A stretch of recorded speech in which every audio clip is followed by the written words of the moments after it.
A son lived at home with dad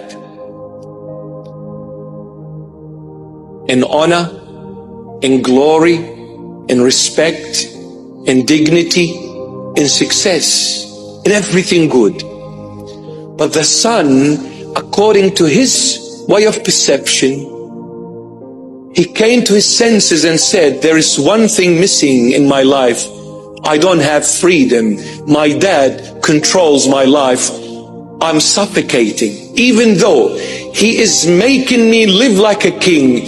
But it's not enough, because what I want is what I don't get from my dad. So therefore, I will ask my dad to release me, and in pursuit of my own freedom, the way I define it, the way I see it, the way I perceive it, like so many millions of young men and women of the 21st century. Why do they leave home? Because they are all living in pursuit of freedom.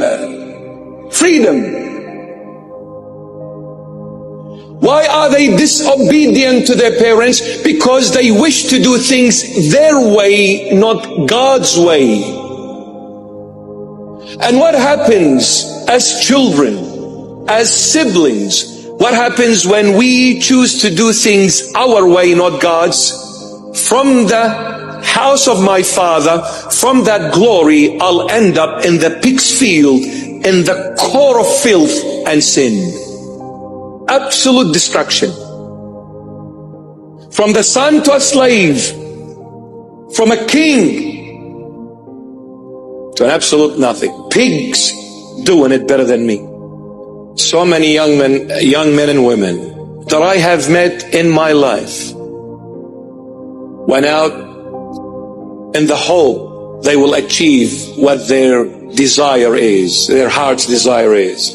But they ended up destroying their life, hurting themselves and hurting their families. Because, my beloveds, we need to acknowledge, we need to confess, we need to profess that there is one mighty God who art in heaven, the creator of everything that is visible and invisible. Big Bang is not what created you. What created you, his name is Elohim, Yahweh, Ahiyah, Asharahiyah, El Shaddai, Yeshua, Emmanuel, Emmanuel. This is the one who created you. This is the one who created you.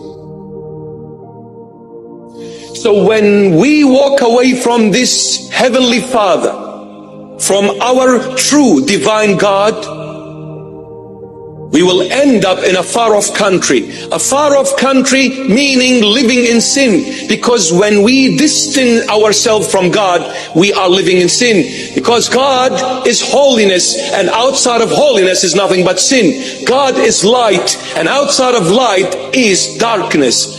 Therefore, my beloved, darkness is not a creative thing. God created light, not darkness. You ask scientists, what can you measure? They will say, we measure the speed of light. Because light is created, but darkness isn't. Then how did this darkness come about? Darkness is the absence of light. And what is hell? The absence of love. What is hell? The absence of love. And God is love. You walk away from God, you're walking away from love, the source of life. And if you don't have this love in you, you have no life. Therefore, what is left in you is hell, which is the absence of love that makes life possible. So the son went out, like so many people go and say, I want to live my way. I will not accept anyone dictating to me on how I should live. Well, let me see, my dear friend, what are you going to do when you do it your way, outside of God's protection and direction? The beginning will be good, but the end will be evil. This is the tree of the knowledge of good and evil. That tree is me and you. God said, don't ever, Adam, whatever you do, don't ever rely on yourself, by yourself, because if you do that, your beginning is good, but your end is 100% is evil.